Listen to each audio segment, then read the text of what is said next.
Ayan, isang magandang umaga po sa ating lahat mga kaibigan. Na ito, i-test natin ang ating kinabit na fan na automatic dyan sa ating battery pack mga kaibigan, para ito ay preparasyon in case na mag-init po ang ating pyesa dyan sa bandang relay mga kaibigan. Ayan may pyesa po kasi yan dyan.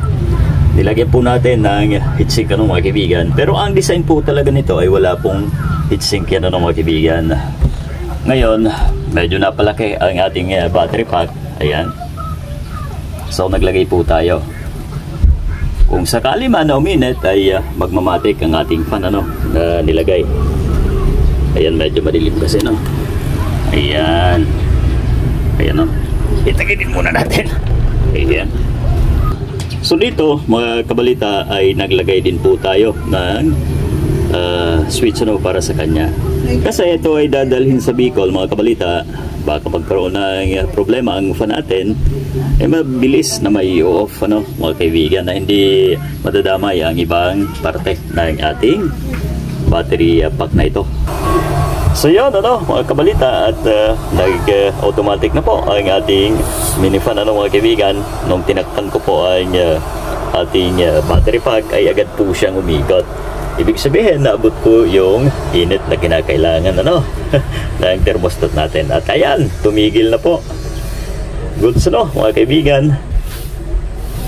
At sakto lamang po yan dahil yan ay 5 volts lamang mga kabalita. Alright, good sa ang ating cooling system mga kaibigan. Hindi lang po yung mismong pyesa na yon ang magkakaroon ng benepisyo mga kaibigan, pati na buong battery pack po natin mga kabalita. Ito mga kabalita patuloy po tayo sa pag-observe ayos na ayos, kasi pagka napalamig na po niya ang ating pyesa ay titigil din po siya agad mga kaibigan. Yun ang kagandahan dito. At sakto rin naman yung konsumo po natin dito ay halos point something lang to mga kaibigan. O yan tumigil na po. Ayos, tumigil na. And then under na naman po yan pagka naabot yung certain init na kinakailangan ng ating thermostat mga kaibigan. So napakaganda na mag-DIY po tayo nito. So sa mga nag-assemble ayan. At yung pag-charge, ayan, sa oras mag-alas 9 ay sakto din mga kaibigan. Halos wala namang nabawas sa ating sistema ng pag-charge mga kaibigan. Ibig sabihin ay hindi nga makonsumo ang ating mini fan mga kaibigan. Ayan, tutukan po natin at mamaya i-under na naman yan. So sa ngayon ay tigil po siya ayan ayan, ganyan natin. Kailangan nakatakip ay para maabot agad yung init. Ayun mandar na naman. Ang galing ng ating DIY. Ayos na ayos. So hindi na mainitan ang ating pyesa at wala na tayong kaba na yan ay baka mag-overheat mga kaibigan. Dahil unang-una may naka-support na mini fan cooling system mga kaibigan. Gaya po ng sabi ko dati, hindi lang po yung pyesa na yun ay malalamigan, pati na buong battery pack po natin.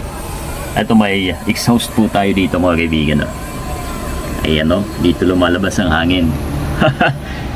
Ayan, may rubber po yan para hindi naman masyadong prone sa alikabok Ayan dito ang hangin Ang galing. Tuloy sa pag-ikot. Okay, so yun lamang po ang nais nating ibahagi mga kaibigan. At dun po sa ating mga televiewers, huwag nyo namang kalimutan na i-like ang ating video mga kaibigan.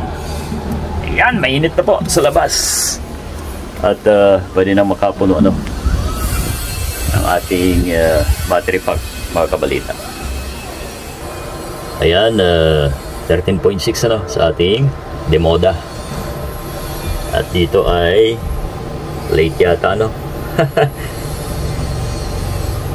Ayan, dalawa po ang voltmeter natin mga kaibigan, ano, para mas maganda.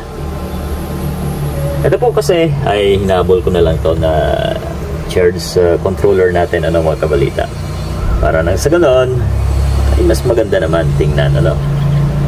Kasi pag bulb converter lamang ang ilalagay po natin ay baka di kayanin, ano. At least ito ay medyo mataas ang amperahe kung hindi tayo kakamali, ano mga kaibigan. Asa na bang specs niyan? Ito ay yan, tingnan natin, 20 amperes, ano mga kaibigan, ang Demoda na yan. So approve yan, ano, ni Engineer Jim Reyes mga kaibigan. Shoutout po. At sa lahat ng ating mga kaibigan, ano, lalong lalo na doon sa laging nababrown out, ano, ay wag po tayong manghinayang dahil ito ay lifetime na mapapakinabangan po natin mga kabalita, ano. At sa una lang po kayo gagastos talaga, unlike doon sa mga genset, ano mga kaibigan, na talagang araw-araw ay gagastos po kayo.